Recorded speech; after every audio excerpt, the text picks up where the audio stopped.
have Steve Collins present this morning. I think he's going to be fantastic. My name is Alina Grabowski from the University of Colorado Boulder, and you guys look like you've made it to an 8 a.m. session, so congratulations for getting here. That's fantastic. But before we get started, I just want to make a couple notes for you. There's been some room changes today, some swaps, and so the running and wearable and running biomechanics sessions today are scheduled in room McLeod E4, but they're going to be moved to here. And then the sessions that are here after Steve talks this morning, prostheses and arthroplasty sessions, they're going to McLeod E4. So if you're going to stay for the rest of the talks for exoskeletons and prostheses, you're going to want to move to McLeod E4. Okay? All right. So Steve is an associate professor at Stanford University in the Department of Mechanical Engineering and directs the biomechatronics group. And really the thrust of their research is to try to develop wearable technologies that enhance walking and running performance in people. And he also uses human-in-the-loop optimization to really try to kind of speed the process of understanding technology that can be more beneficial for folks. And so I'm really happy to have him here this morning to talk about his work, and I'd like you to help me welcome him.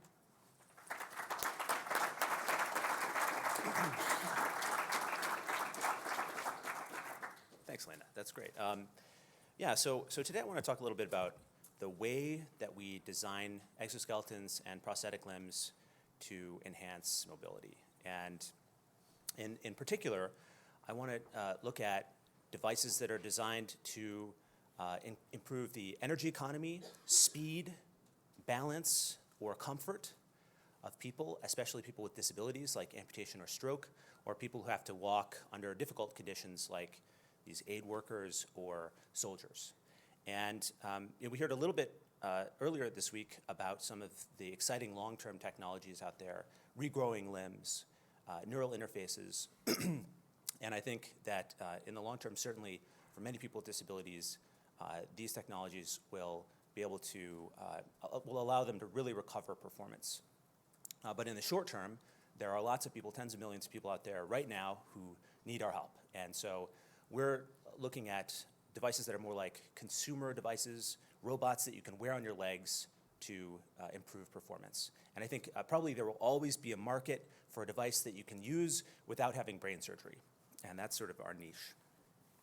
And this is a popular topic of research. There are thousands of papers published every year on exoskeleton and active prosthesis design. And very, very few have been successful at demonstrating an improvement over conventional technologies so far. And that's not to say that, this is despite the efforts of very smart people, well-funded groups. And I think this just tells us that the problem is really very hard. And I think that the main issue has been not that we don't have enough power density in our motors or clever mechanisms, but rather that we don't know what the device should do to help the people. And so it's really a biomechanics and neuroscience problem rather than a robotics problem, I think. And the core issue is that people are very, very complicated.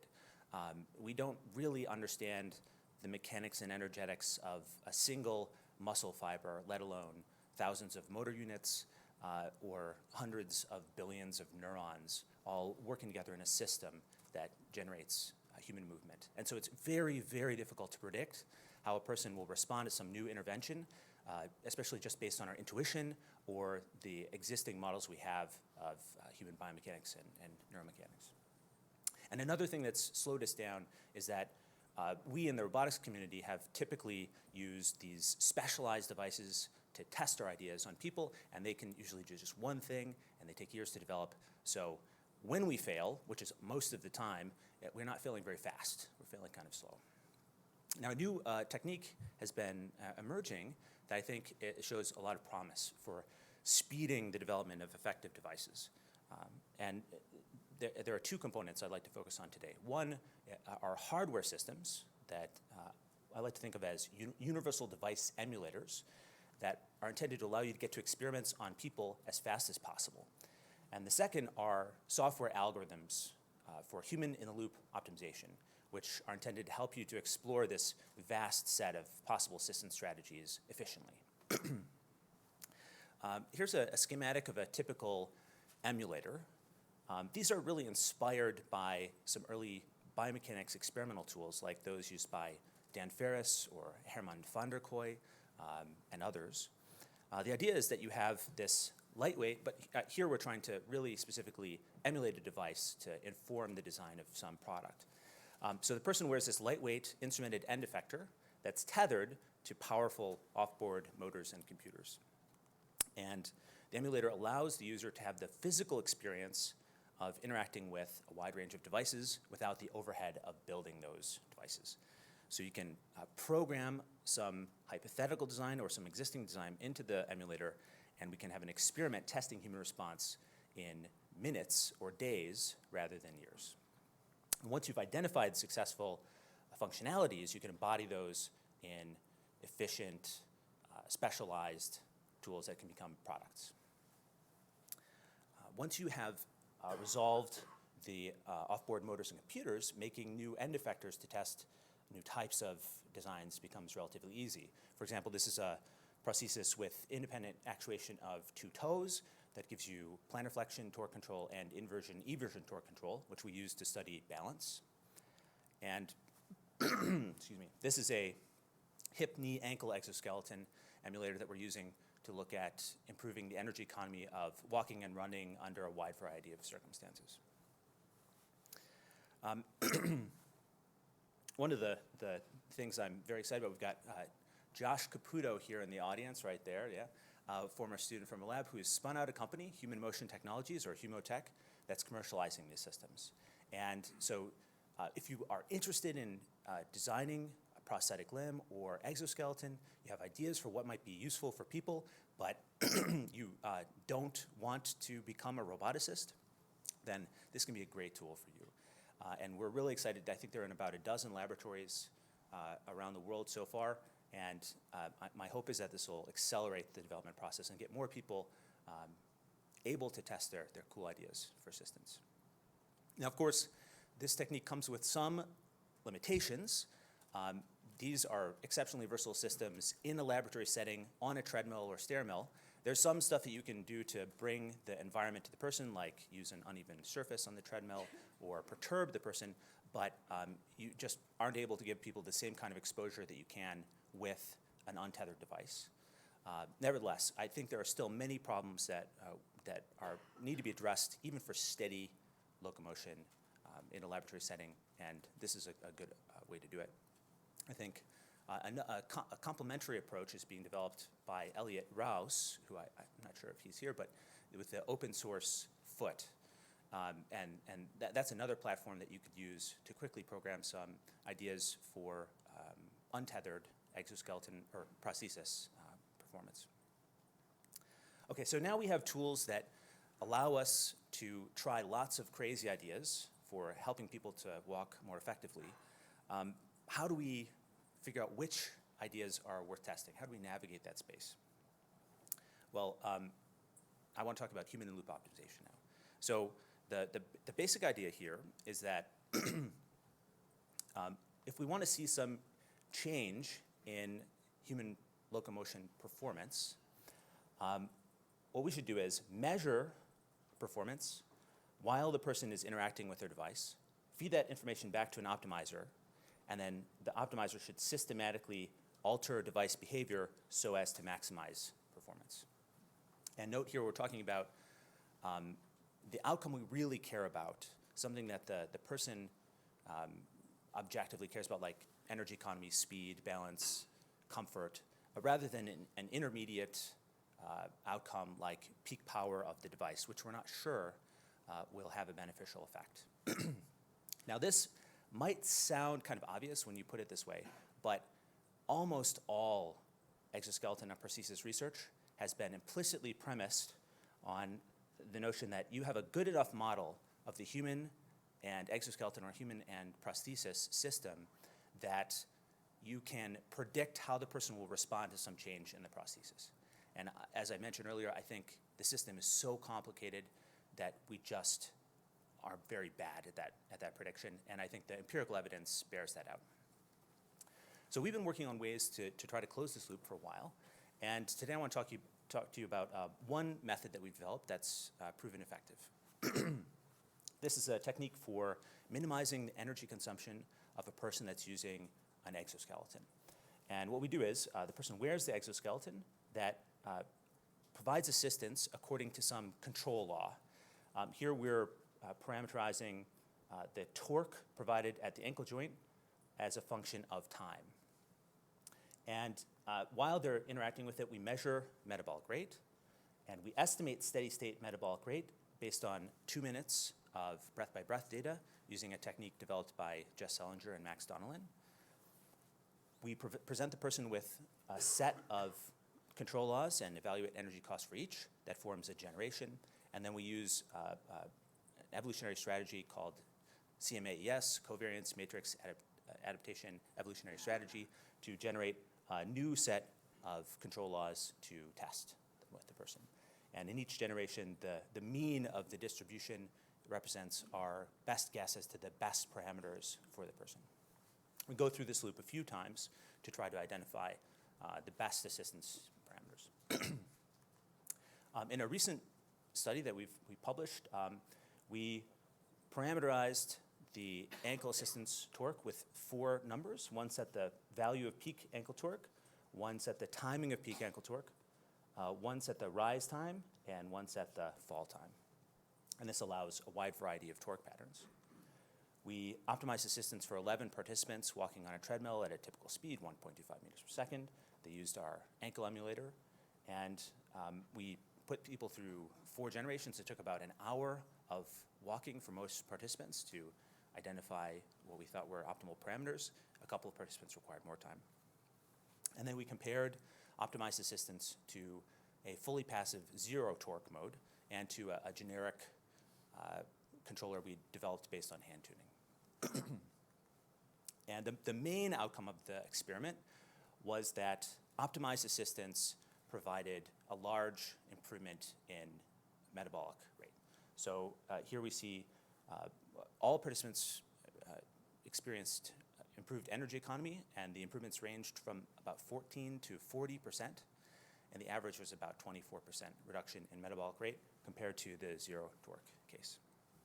Yes, Carl? You mentioned that a couple of participants needed a little bit longer. Within this framework, how do you know when people need more time? That's a really good question, and we're still developing ways to identify convergence.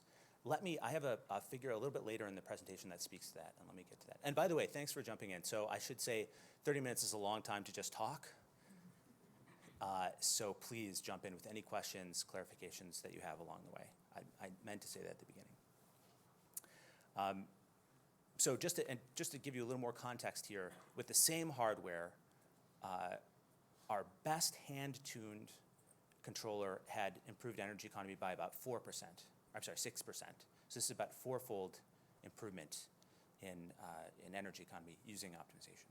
So this, to us, was very convincing evidence that using this algorithmic approach, closing this loop, could make dramatic improvements in the efficacy of these devices, and perhaps ways that were unintuitive. And when we looked at the optimized patterns that emerged from this process, we saw that there were significant differences across participants, and that we couldn't really predict the patterns based on our intuition, imitation of biomechanics, or simple thermodynamic models.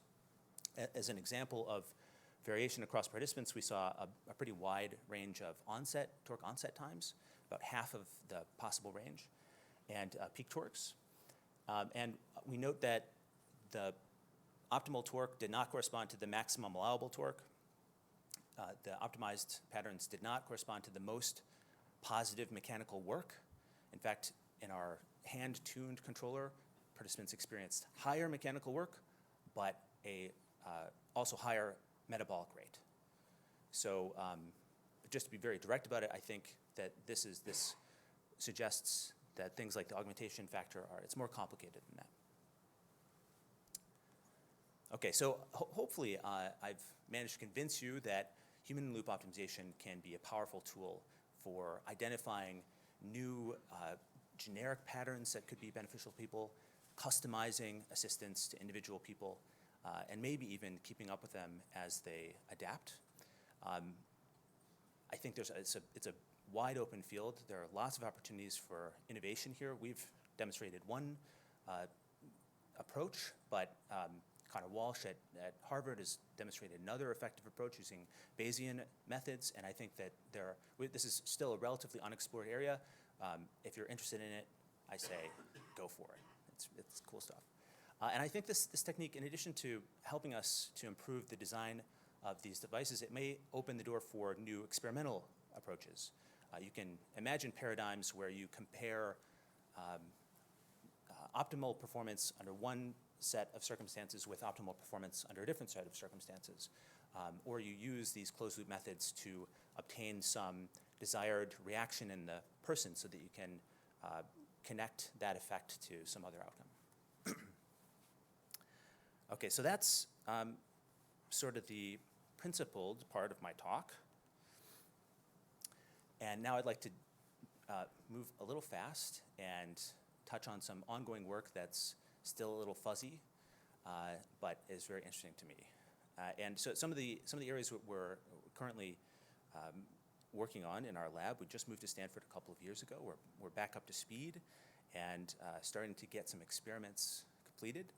And we're focusing on improving optimization methods, looking at how motor learning interacts with optimization, applying the technique to new devices, new activities, and with new outcome objectives, and applying it to new populations. So first, to talk about motor learning. One of the things that we noticed in our first experiment here was that there seemed to be a strong effect of training on the benefits of the device. So here's a participant wearing our exoskeletons this is optimized. And so when we watched participants, you can kind of see it here. With normal walking, you see a nice fluid movement. This is wearing the exoskeletons in zero torque mode, a little more effortful, but still coordinated. Here you can see, especially in the upper extremity involvement, the person's struggling to interact with the device. And here, after optimization, at the end of the protocol, they seem more comfortable with it. And this shows up in some indications in the metabolic rate data as well. It seems like one of the benefits that we didn't really expect at the beginning of this process was that the optimization helped people learn how to use the device better. So we've been performing follow-on experiments to try to tease out the effects of training on performance with these devices. And this is work being led by Katie Poggency, who's a PhD student in our group. Here, this is preliminary data for 4 participants. On the x-axis, we have training day. And on each day, we go through the same optimization procedure that we did in the original experiment, about an hour of optimization followed by this validation phase. And you can see that over the course of 5 or 6 days, this is metabolic rate on the y-axis, people's performance is improving. And we're finding with optimal assistance from these bilateral exoskeletons, when the optimization seems to have converged, and we seem to be getting expert behavior from our users, the average improvement in energy cost is like 40% now, ranging from 30 to 50% improvement, which is what we expect based on our simple models. Yes? Sort of around day 6, you kind of see a slight uptick in metabolic cost. What do you attribute that to?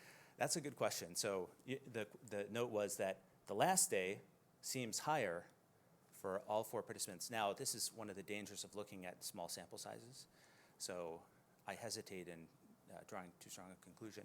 This is a big change that we think we understand what happened. And this participant was very conscious of the way they were using the exoskeleton, and they intentionally made changes in their coordination strategy day over day.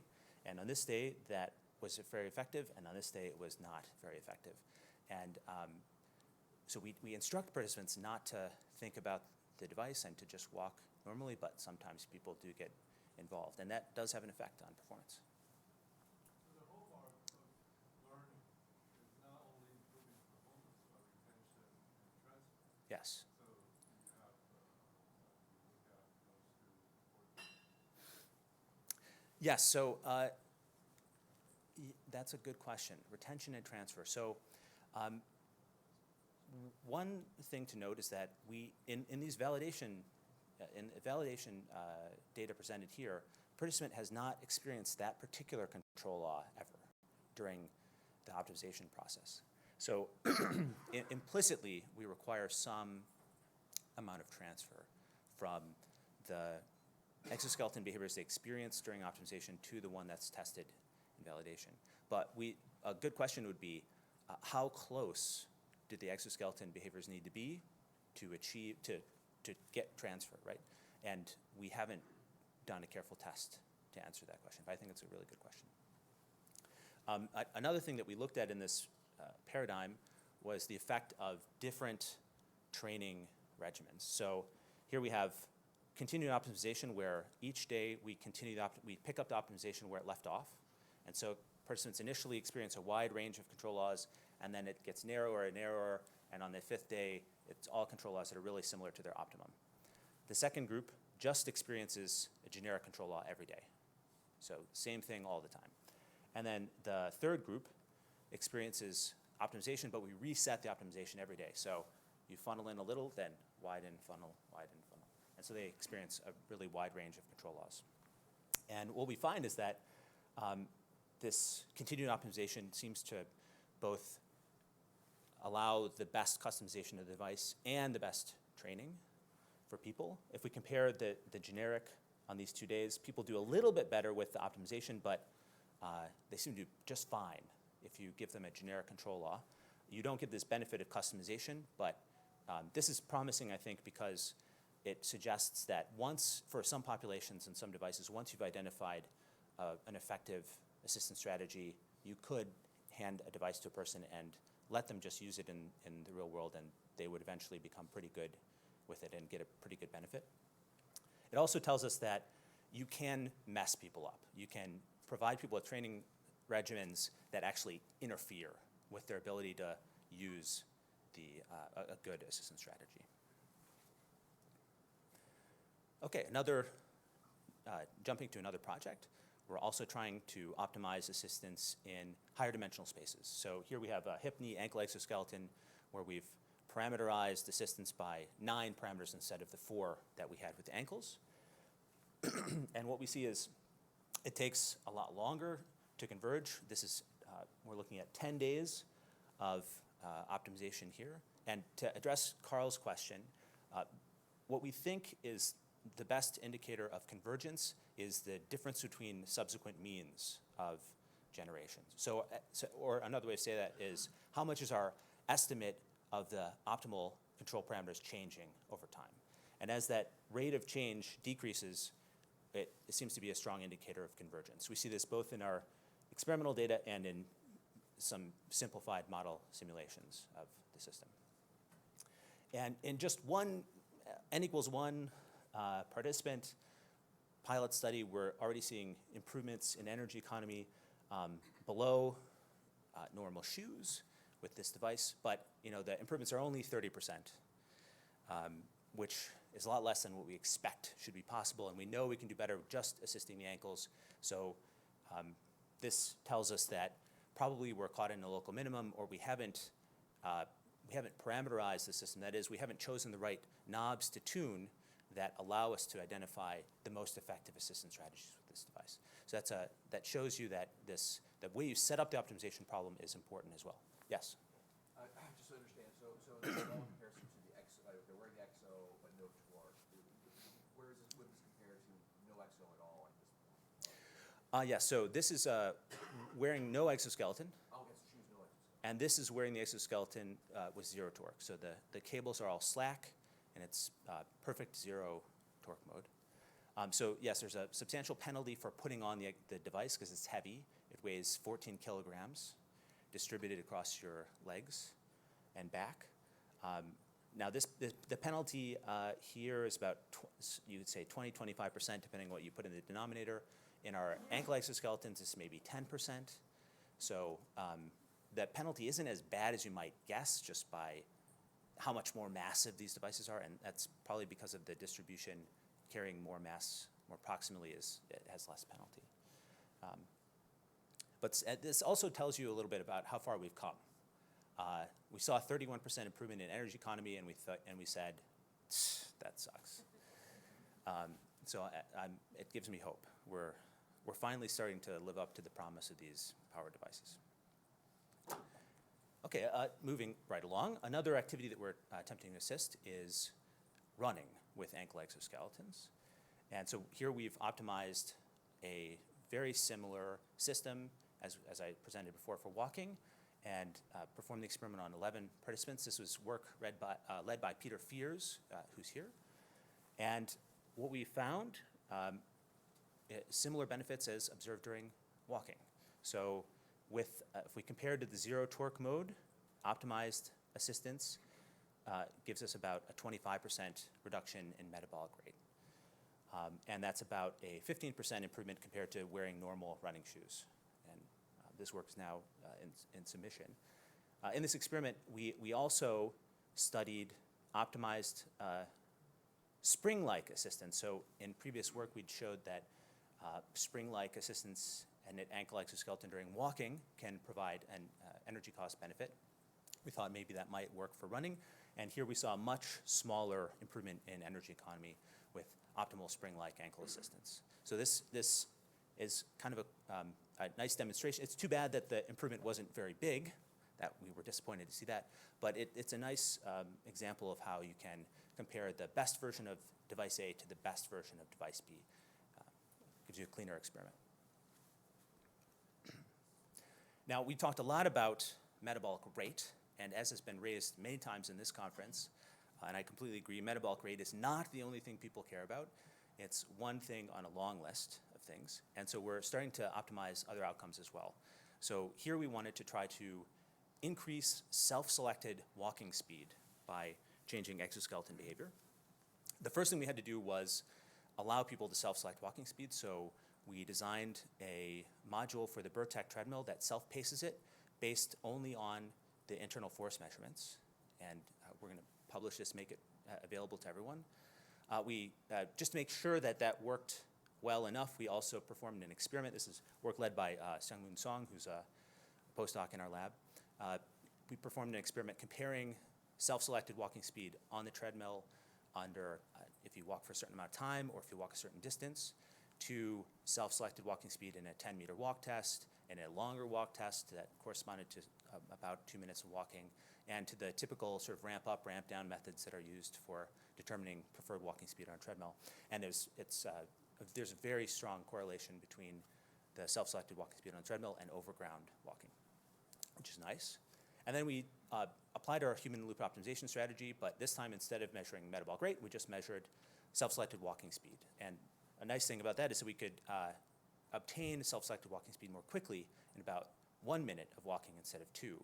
And this will differ depending on the outcome you want to look at. And this is, again, preliminary data, n equals 3. But on the top here, we have self-selected walking speed for a number of conditions. This is normal shoes, zero torque. And with optimized assistance, we see about a 30% increase in self-selected walking speed after 2 days of optimization. A question that we were curious about and that we often get when we talk about this is, well, but is the exoskeleton just forcing people to walk faster and it's more effortful and they dislike it? Well, we did ask people if they liked it or not, but there were pretty kind of there was no signal there, and these subjective response things are hard to do well. But we also measured cost of transport and metabolic rate, and we see that actually with optimized assistance, your cost of transport goes down as the self-selected speed goes up. So that's an exciting protocol. Jumping to the next thing, of course, the reason we started down this path, everything I've showed you today has been results for healthy controls, right? But the people we really want to help are people with disabilities. So the first obvious thing to try once we had our positive results on control participants, was optimized ankle assistance on the paretic limb for people with chronic hemiparesis following stroke. And so we just took the protocol and did exactly the same thing, and we did not see the same kinds of benefits that we found in healthy individuals. And we're seeing some improvement in energy economy, but it's very small. And we're in the, I guess, for those who were at the Refreshing Perspectives Symposium earlier, we're in the chaos and confusion stage here still, and we're trying to understand why. But our guesses are that people are having difficulty adapting to exoskeleton assistance in a few different ways. One is simply that you just may have reduced proprioception, or the normal control loops involved have been disrupted. So we're trying things like providing biofeedback on ground reaction forces and ankle joint angles, and asking participants to try to hit different targets as a way of providing enforced exploration. And we know that enforced exploration in some cases is necessary for people to identify a new way of walking that's better in some new mechanical environment. And this is ongoing work, very early stages. Another thing we observed is that participants had difficulty coordinating knee and ankle movement. So when we applied a big plantar flexion torque at the ankle, the main effect was to hyperextend the knee, which is not what we had in mind. So we've designed a knee-ankle exoskeleton specifically for our stroke participants, and we're looking at coordinated assistance across the joint to try to require less adaptation on the human part of the system. This is work led by Tu Nguyen. And then the final group I want to talk about are people who've had an amputation. And here, this is my first work in assistive technology was designing an ankle-foot prosthesis based on the simplest walking model. And this is something I've been interested in and working on for, I guess, 18 years now. And so this was like the first thing that we wanted to try when we had our emulator. It's the first thing we wanted to try when we had an effective approach to human loop optimization. And so far, nothing we have tried has been effective. And we've tried everything. So we have tried different control architectures, including impedance-like control architectures that often used by, I think, popularized by Michael Goldfarb's group, positive force feedback architectures like the one Elena and Hugh used in the, and I guess Hartmut Geyer was involved in the development of these things. Time-based torque patterns, et cetera, et cetera. We've optimized them in many ways. We've tried enforced exploration in many ways, and nothing that we've done has demonstrated an improvement in energy economy. And I'm really not sure why. Yes? You guys try both knee and ankle?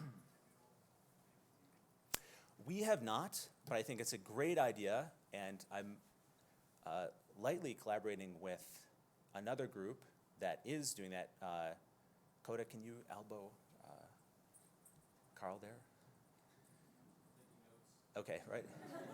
So, but I think that's a, yeah. So exactly as we observed with the stroke participants, knee-ankle coordination may be disrupted.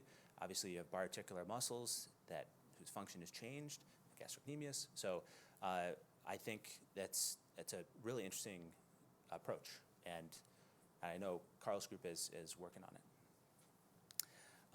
So yeah, it might be that you require a different hardware to see a benefit. It may be that different training approaches are needed. But and I guess Deanna Gates spoke to this a bit earlier, and we've seen similar things in our group.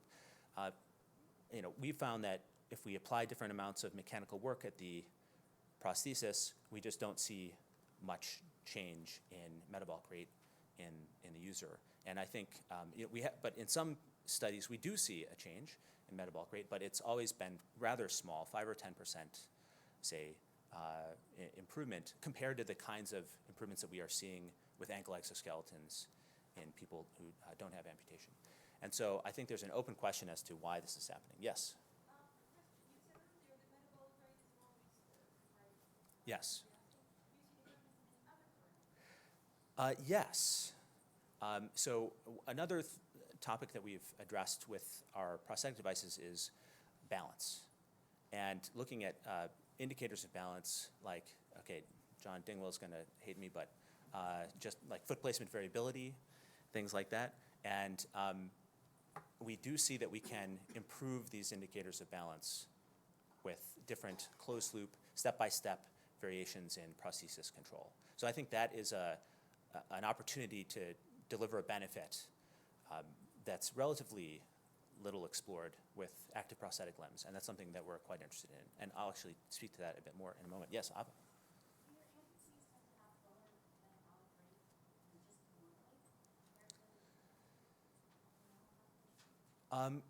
You know, we haven't carefully looked at matched controls in these experiments. It's a good question. So I guess something that you're hinting at is Elizabeth Russell Esposito's work showing that very fit people with unilateral transtibial amputation don't seem to have elevated metabolic rate compared to their matched controls.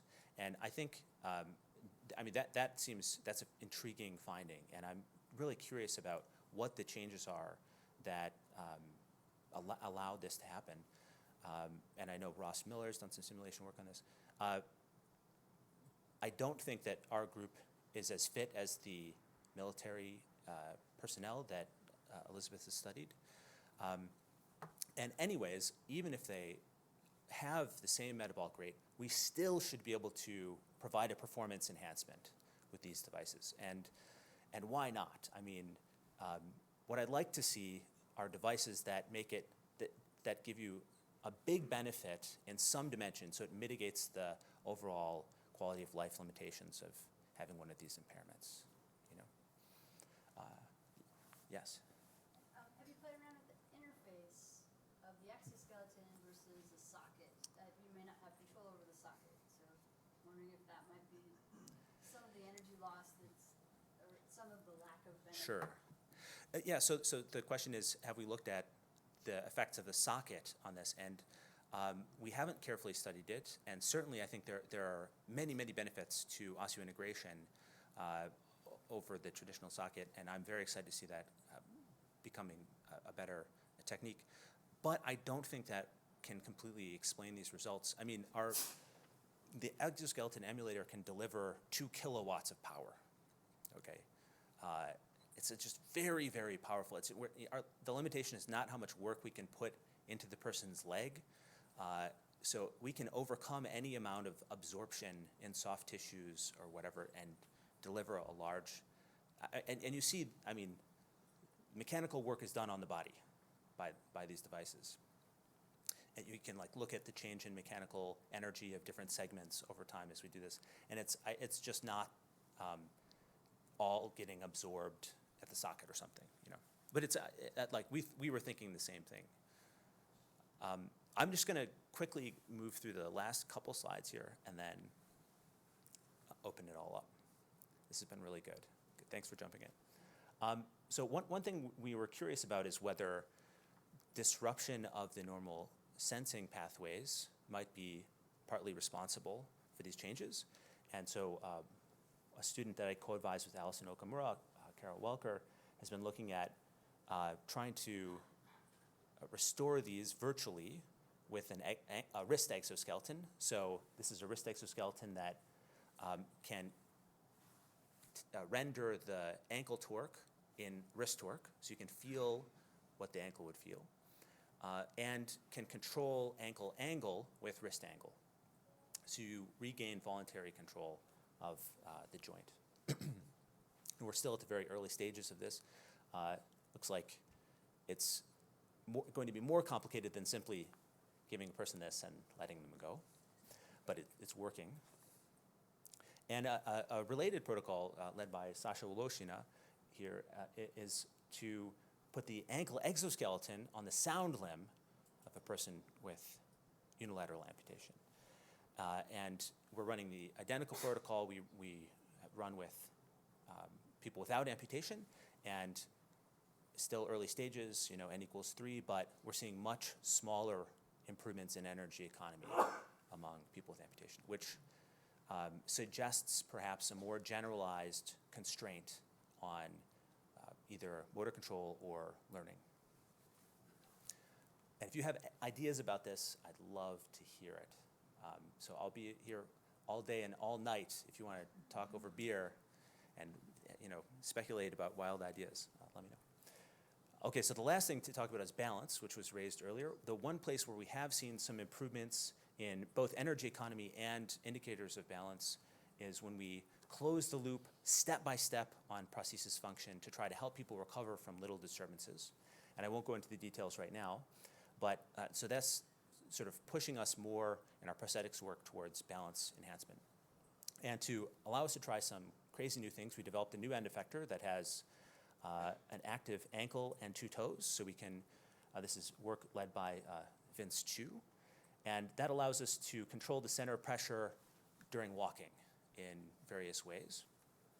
And you can even render fairly complicated patterns in center of pressure, which is fun.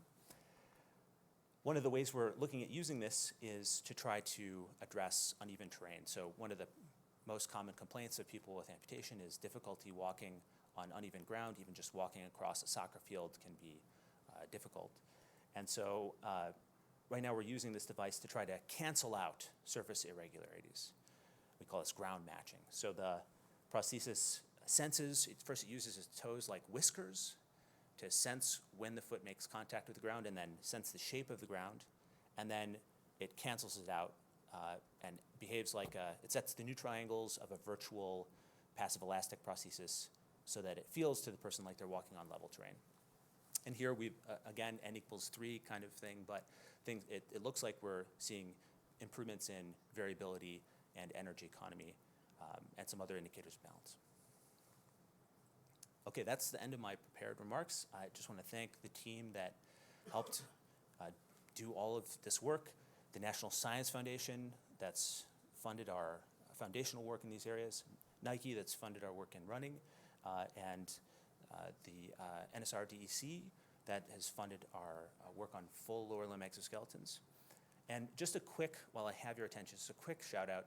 I just became an editor at Science Robotics, and we are looking for high quality work from this community in exoskeletons and prosthetic limbs. So I hope that you'll consider sending your impactful work in this area to us. Thank you very much.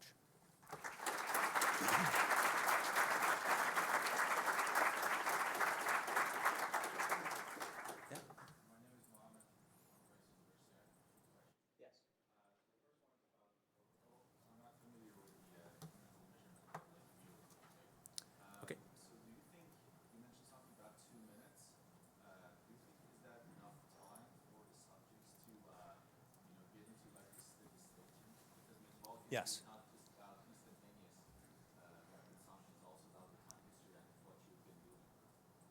Yes. So I'll summarize the question as, is 2 minutes sufficient to get an accurate measurement of metabolic rate for a control law? And I think that's an insightful question. You raised a few things that are important. So one is that the person's biochemistry is changing, and it's a function of previous activity and so on. And on that side of things, I feel confident that we are getting an accurate estimate of steady state. And this is based on 2 things. First is Jess Selinger's careful experimental work on this technique.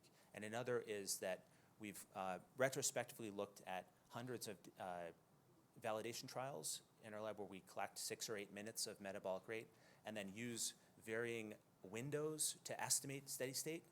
And at 2 minutes of data, we get about a 4% error in our estimate of steady state, which is reasonable for these protocols. The other thing lurking in there, though, is that the human response to the change in exoskeleton behavior is not instantaneous either. And we know that people's behavior is changing over days. Probably it's changing over months or years and involving like muscular, who knows, bone remodeling, and all sorts of things. And of course, it's changing on that first step. You get a new control law, and maybe over 10 steps and maybe over 100 steps. So, and those dynamics are not particularly well characterized. We think that probably the limiting factor in how small a window you can evaluate with each control law will be the person's response, rather than our ability to sense or estimate energy use or whatever outcome we're looking at. And there are a number of emerging methods, like Kim Ingram's work at Michigan, or Pat Slade is a student I work with, Scott Delp at Stanford, that have demonstrated you can do a reasonable job of estimating metabolic rate from even 1 or 2 strides worth of kinematics and EMG data. So, thanks. I really hate to cut it off. Yeah. But we're gonna have to move to a new room, McLeod E4. But before we do that, let's thank Steve for his wonderful